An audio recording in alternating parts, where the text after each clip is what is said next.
महाभारत की कहानियां। महाभारत का युद्ध द्वापर युग में लड़ रहा गया। महर्षि वेद व्यास ने इस पूरी घटना को संस्कृत महाकाव्य का रूप दिया। इस महाकाव्य में कई प्रेरणादायक कहानियां शामिल हैं। ये कहानियां बच्चों को धर्म और कर्म का पालन करना सिखाती हैं। महाभारत की कथा में बहुत से महान पात्र हैं जिनसे बच्चों का मार्गदर्शन हो सकता है। वीर अर्जुन, भगवान श्री कृष्ण, धर्मराज युधिष्ठिर, भीष्म पितामह, गुरु द्रोणाचार्य, दानवीर कर्ण और महात्मा विदुर ऐसे ही कुछ चरित्र हैं। सिर्फ इतना ही नहीं, ऐसी कई घटनाएं महाभारत कथा का हिस्सा हैं जो कुछ न कुछ शिक्षा जरूर देती हैं। मौमा जंक्शन के इस कहानी सेक्शन में हम ऐसे ही पात्र और घटनाओं का जिक्र सरल भाषा में करने जा रहे हैं। इनके द्वारा आप अपने बच्चों का परिचय भारत के इतिहास और संस्कृति से करवा सकते हैं।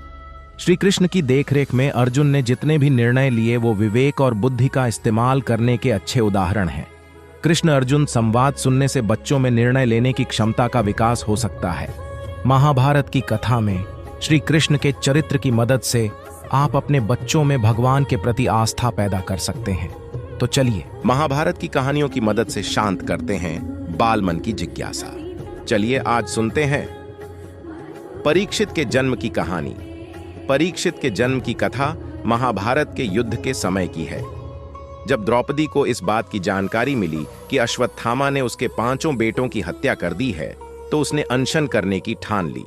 द्रौपदी ने प्रण लिया कि वह अपना अनशन तभी तोड़ेगी जब तक कि अश्वत्थामा के सिर पर लगी मणि उसे नहीं मिल जाती। जब अर्जुन को इसकी जानकारी मिली तो वे अश्वत्थामा से युद्ध करने निकल गए। दोनों के बीच भयंकर युद्ध शुरू हो गया।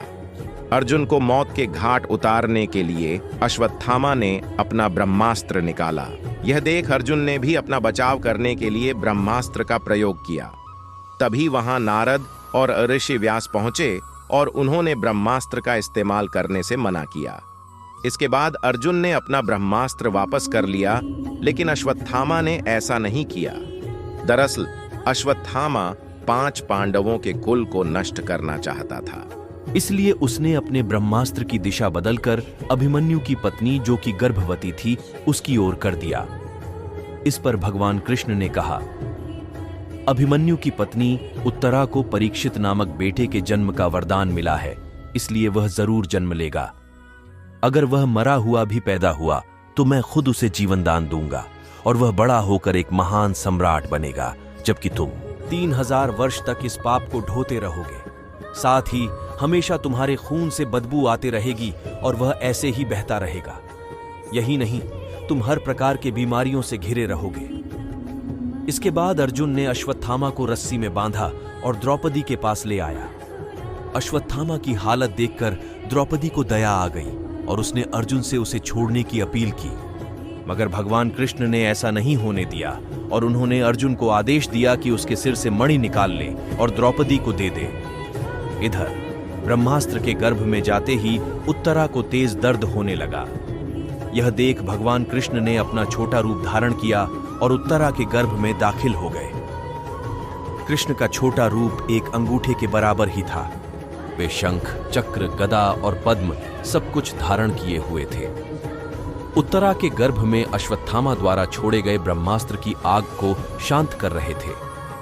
वहीं गर्भ में पल रहा बालक उन्हें देखकर हैरान था कि मेरी मां के गर्भ में यह कौन घुस गया है। कुछ समय बाद उत्तरा ने अपने बच्चे को जन्म दिया, लेकिन वह मृत पैदा हुआ। यह देख वह रोने लगी।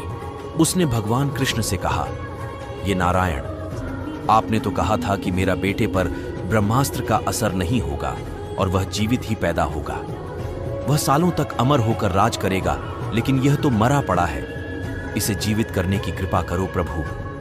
उत्तरा की बात सुनकर भगवान कृष्ण तुरंत प्रसूति गृह में प्रवेश किया और कहा, हे पुत्री, तुम दुखी न हो, तुम्हारा बेटा जरूर जीवित होगा। मैंने खुद इसके जीवन की रक्षा की है। इसके बाद कृष्ण भगवान ने मृत बालक पर अमृतमयी नजरें डाली और कहा, अगर मैंने जीवन में कभी झूठ का साथ नहीं दिया है और हमेशा ब्रह्मचर्य के नियमों का पालन किया है, कभी किसी लड़ाई में अपनी पीठ नहीं दिखाई है, न ही कभी अधर्म का साथ दिया है, को अभी इसी समय अभिमन्यु का यह पुत्र जो मरा पड़ा है वह जीवित हो जाए। इतना कहने के बाद कृष्ण ने जब उस मृत बालक पर अपना हाथ डाला तो वह जीवित हो गया और रोने लगा। इसके बाद भगवान कृष्ण ने ब्रह्मास्त्र को वापस ब्रह्मलोक भेज दिया। यह चमत्कार देख सभी स्त्रियां आश्चर्यचकित हो गईं। इसके बाद भगवान कृष्ण ने अभिमन्यु के पुत्र का नाम परीक्षित रखा। इसके पीछे का कारण था कि वह बालक कुरुकुल के नाश होने पर जन्मा था। वहीं जब युधिष्ठिर वापस आए और उन्हें बालक के जन्म के बारे में पता चला तो वे भी खुशी से झूम उठे। इस खुशी में उन्होंने हाथी, छोड़े, अन्न, गाय आदि दान दिए। इसके बाद उन्होंने ज्योतिष को बुलाया और बच्चे के भविष्य की जानकारी ली। इस पर ज्योतिषी ने कहा, यह बालक प्रभु श्री कृष्ण चंद्र का भक्त कहलाएगा। यह एक धर्मी, यशस्वी, पराक्रमी व दानी होगा। ज्योतिष ने आगे बताया कि जीवन में एक ऋषि का शाप पाकर गंगा के तट पर यह श्री शुकदेव से आत्मज्ञान की प्राप्ति करेगा।